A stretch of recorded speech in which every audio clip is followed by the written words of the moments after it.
আসসালামু আলাইকুম গাইস, এটা হচ্ছে ফ্যামিলি ব্লগস থেকে একটি নতুন ভিডিও নিয়ে আসলাম সবার জন্য। আজকে আমি ড্রয়িং করব আপনাদের সামনে। ভিডিওটি ভালো করে দেখুন। আজকে হচ্ছে কি আমরা যেটা আঁকবো সেটি সেই জিনিসটির নাম হলো আম। সো সবাই ভালো করে দেখুন। আমার জন্য আমরা ফার্স্টে হচ্ছে কি চারদিকে আমরা ভালো করে স্কেল করে ফেলবো, কারণ স্কেল করার মাধ্যমে কি হয়, খুব সুন্দর লাগে দেখতে। তো আমরা কি করবো, তিনো দিকে নিচ দিকে বাদ দিয়ে তিনো দিকে সুন্দর করে স্কেল করে ফেলবো। আমি যেরকম করে করছি গাইস, এভাবে করুন আপনারা। চ্যানেলটি সবাই সাবস্ক্রাইব করে দিন। আমরা নতুন নতুন ভিডিও নিয়ে আপনাদের নতুন নতুন অনেক কিছু আনবো। আর্টস ক্রাফট আসলে ব্লগ আসবে, সবাই দেখতে থাকুন। তো গাইস, আমরা যদি কিছু আঁকতে যাই তাহলে আমাদের অবশ্যই প্রয়োজন হবে এটির নাম। তো আমরা সুন্দর করে উপরের নামটি লিখে রাখবো। অ্যান্ড আমরা দেখতে পাচ্ছেন আমি করছি, নামটা লিখবো কলম দিয়ে পেন্সিল। সো গাইস, দেন আমি হচ্ছে কি প্রস্তুতি নিব আঁকার জন্য। আমার তো অবশ্যই পেন্সিল লাগবে। তো আমরা কি করবো, পেন্সিল দিয়ে উপর অংশে দেখুন, এখানে আমার অনেক স্টেপ আছে, আপনি ওগুলোকে ফলো করতে পারেন। উপরে আমরা গোল হালকা গোলভাবে একটা শেপ আনবো, ঠিক মাথার ক্যাপের মতো আঁকতে পারেন। এদের এই দিকে বাম পাশে নিচ দিয়ে আসবো আস্তে আস্তে, দেখতে পাচ্ছেন আপনারা।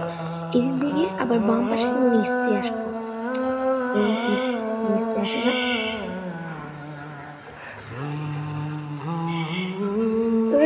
নিচে আসার পর আমরা হচ্ছে কি এই জায়গায় একটু এরকম ব্যাকা করে দেবো, কারণ আমরা দেখি আমি এরকম এক জায়গায় একটু এরকম যেরকম আমি এঁকেছি এরকম থাকে। সো এরকম করে আমরা এতটুকু আনবো। অ্যান্ড দেন আমরা আমাদের খাতাটা একটু রোটেট করবো। আমাদের খাতাটাকে একটু রোটেট করে এখানে আমরা এভাবে করে টানতে টানতে টানতে টানতে এদিক দিয়ে করে একসাথে অ্যাড করে ফেলবো। আপনারা দেখতে পাচ্ছেন আমাদের এখানে হচ্ছে কি নিচে একটু বৃষ্টি হয়েছে, তো আমরা সেটি মুছে ফেলবো।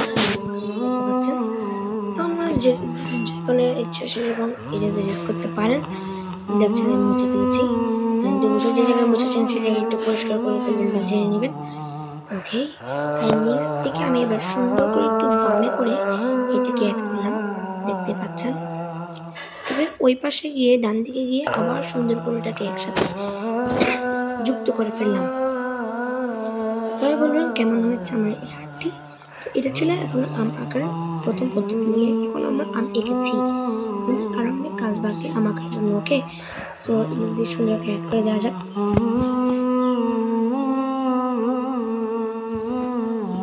আমাদের অ্যাড করা শেষ। আর এখন হচ্ছে কি আমাদের আরো দুটি কাজ করতে হবে। ডান্ডা আঁকতে হবে, যেটা আমরা ডান্ডা বলে থাকি। ডান্ডা আঁকতে হবে আর পাতাটা আঁকতে হবে। সো আমরা ফার্স্ট ডান্ডাটা এঁকে ফেলি।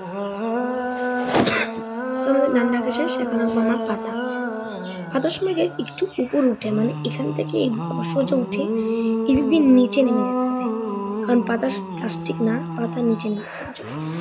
তো এরকম করে এদিক দিয়ে অ্যাড করে দিব। অ্যান্ড এটার মাঝখানে যেটা থাকে সেটা দিয়ে দেবো আমরা, এরকম করে চিহ্ন দিয়ে দিব। সো তোমরা দেখতে পাচ্ছ আমাদের আম আঁকা শেষ। আর রিয়েলিস্টিক লাগার জন্য আমরা একটু ঢাক দিয়ে দিতে পারি। সো এইভাবে আমাদের থেকে আঁকতে হবে। তোমরা আমার থেকে শিখে ফেলেছো আশা করি। গাইস, আমরা করবো রং, কিন্তু রং করার জন্য একটা ভালো জিনিস হলো সেটা হচ্ছে টিস্যু দ্বারা আপনি যে কোনো রঙকে মুছে ফেলতে পারুন।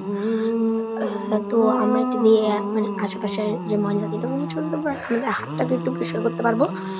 সো আমি ভাবছি এখানে গাঢ় সবুজ কাঁচা আম আঁকবো নাকি পাকা আম আঁকবো। সো ভেবে দেখি, তারপর আবার আপনার সাথে আসছি। ওকে, তো গাইস, আমি অনেকভাবে আমরা প্ল্যান করে ফেললাম যে কমলা কালার দিব, পাকা আম আঁকবো। সো ফার্স্ট আমরা টিস্যু দ্বারা এটাকে মুছে ফেলবো, যাতে কোনো রকম ময়লা আগে থেকে এখানে না থাকে। সো দেখতে পাচ্ছেন এটাকে আমরা একটা শেড প্রথমে তো হালকা হালকা দিয়ে দিব। তো আমাদের অবশ্যই খেয়াল করতে হবে, প্রথমে আমরা কি করবো জানেন, প্রথমে আমরা হচ্ছে আউটলাইনের মতো করে চারদিকে একটু সুন্দর করে এটাকে এঁকে ফেলবো। যেমন আপনারা দেখতে পাচ্ছেন, এটা ছোটবেলা থেকে সবাই জানে। তো আমরা ফার্স্টে গাঢ় কালারটি গাঢ় কমলাকে নিয়ে, এটা আসলে গাঢ় কমলাটাকে নিয়ে আমরা এদিক দিয়ে চারপাশে একটু অ্যাড করে দেবো, আউটলাইনের মতো করে দিয়ে দেবো। আর তুমি কি করছো, তাদের লাইক করো, শেয়ার করো, কমেন্ট করো আর সাবস্ক্রাইব করো। সো সাবস্ক্রাইবারদের জন্য একটা গিফট আছে, এটা আমি ভিডিওর শেষে বলে দেবো। সো গাইস তোমরা এখন দেখতে পাচ্ছ যে এদিকে আমি হালকা হালকা হালকা হালকাভাবে গাঢ় কমলাটি অ্যাড করে দিলাম, কারণ এই টিউটোরিয়াল কী হবে যে মিক্সিংয়ের সময় খুব সুন্দর একটি ভালো ভালো ভালো আমি যে সময় আঁকা পাবে। ওকে, সো আমরা ভালো করে এটাকে শেড দিয়ে দিই, মানে শেড বলতে একটু হালকা থেকে। তারপর গাইস আমরা নিব হালকা কমলা। ওয়েট, ওকে, আমরা নিব হালকা কমলা, যেটা তুমি দেখতে পাচ্ছ আমি টিস্যুতে মুছে ফেলছি, সবগুলো টিস্যুতে মুছে ফেলবো। অ্যান্ড হালকা কমলাকে আমরা হালকাভাবে গাঢ় করে করে এখানে আঁকবো। দেখতে পাচ্ছ যে আমরা হালকা করে গাঢ় করে করে এখানে আমি মিক্স করে ফেললাম আমাদের হালকা কমলাটিকে, দেখতে খুব মোটামুটি লাগছে। অ্যান্ড দেন এরপর আমরা আরও একটি রঙ অ্যাড করবো আমাদের, আমি সেটা হলো হলুদ। তো হলুদটাকে আমরা একদম গাঢ় করে করে চারিদিকে দিয়ে দিব। আর অবশ্যই রং করার সময় একটা জিনিস আপনাদের খেয়াল করতে হবে, সেটা হলো কি আপনারা যখন রং করবেন তখন হচ্ছে কি যেন কোনো জায়গায় সাদা সাদা না থাকে, খুব সুন্দর করে করবেন। আর হাত সবসময় নিচে লাগিয়ে না, একটু উপরে রেখে রেখে রং করার চেষ্টা করবেন, যাতে আশেপাশে ময়লা না লাগে, এই জন্য আমাদের পরীক্ষার নাম্বার চলে যায়। সো এটাও চেষ্টা করবেন একটু ভালো করে। অ্যান্ড আপনারা দেখতে পাচ্ছেন বর্তমানে আমাদের আঁকা শেষ,